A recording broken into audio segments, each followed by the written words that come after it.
Now, move forward 365 days. The new risk-free rate is 7%, and the new price of the bond is 1025.375. The counterparty to the forward contract believes that it has received a gain on the position. Determine the value of the forward contract and the gain or loss to the counterparty at this time. Now, part B, into the life of the contract, 365 days have passed. So, on the life of the bond, so we said the bond was to start at 150. The life of our forward contract was start at 150. However, now these are 365 days away. So let's see what time are we in. So we are 150 plus 365 to give me we are at the 515 of the bond. We are at the 515 of the bond, and we have been told the price at 515 of this bond has been given at 1025.375 from the question. Okay, at 515 days of the bond, from our initial calculation, it is just somewhere here. 515, it is here, 515. Therefore, the first coupon and the second coupon has already been what? Been overtaken by events. So the first coupon at 181 and the second coupon at 365, all these have been overtaken by events. Therefore, the only remaining coupon is the coupon that is going to be paid at 547 days, and another that is going to be paid at 730 days, right? So therefore, we have only this coupon, and it is of 50 shillings and another of 50 shillings. So our period now at T, which is 515 days, we must be able to get the present value of the coupons, by first of all determining this period interval here. So this period interval here will be what? Will be 547 days minus 515 days to give me 547 minus 515 to give me 32 days. Okay? Then I need to determine also the other coupon. I need to determine the other coupon time period. The other coupon time period will be determined by the interval between 515 days and 730 days. So we will have 730 minus 515 to give me 730 minus 515 to give me 215 days. 215 days. Now, to get our present value of coupons, we will need to discount this coupon to this day, and we need to discount this other coupon to this day. So the present value of coupon interest now will be 50 divided by, now the risk-free rate has changed to 7%. That is what the question is telling us, which now this is equivalent to 0.07. So 1.07 raised to power 32 divided by 365 plus another coupon 50 over 1.07 raised to power 215 days, the one that we have calculated, over 365. So 50 divided by 1.07 raised to power into bracket 32 divided by 365, close the brackets, gives me 49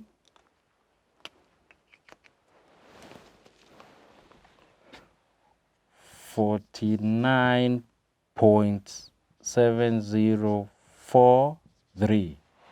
The other one is 50 divided by into bracket 1.07 raised to power 215 divided by 365, close the brackets, plus 48.0465 plus 49.7043. My answer, the present value of coupon is now 750808. So this is the present value of the coupon. Now, for you to be able to get the value of the bond, we need to substitute in this formula. We need to substitute in this formula. Now, the value that we get at 515 days is 1025.375 that has been given in the question, and this represents this bet.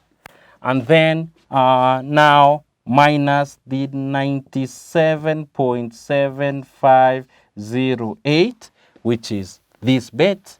And then we have minus the future price, we calculated as 929.769 minus 929.769 divided by, now the interest rates have changed. We are going to use the interest rates that have been given, 1.07.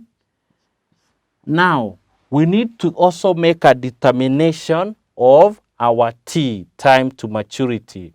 Remember that our full term for the contract was 581 days. But now 365 days have passed.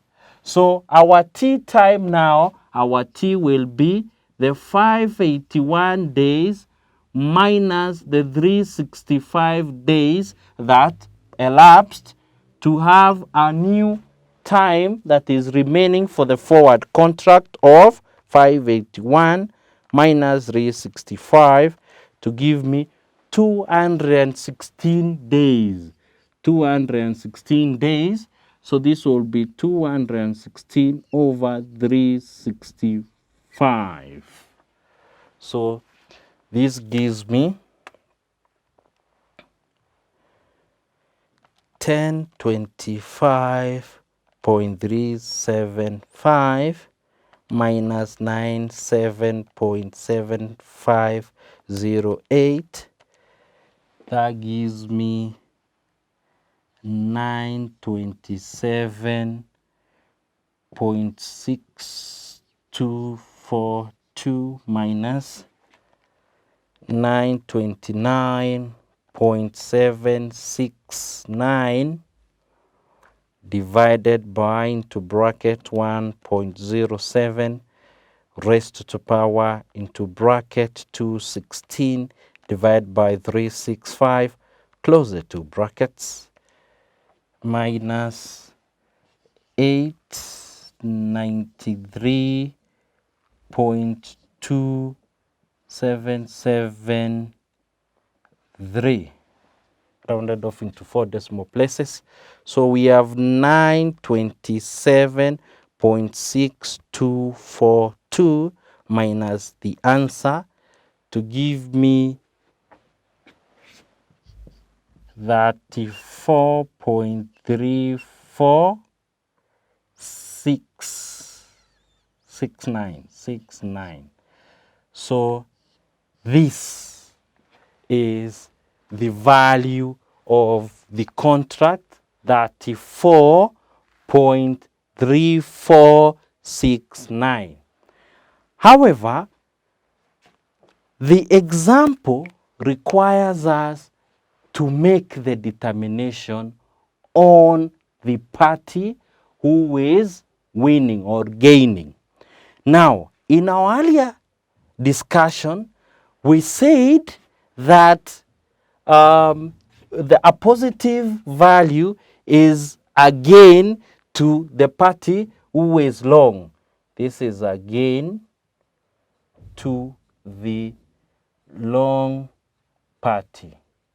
A long party means is the party who is buying.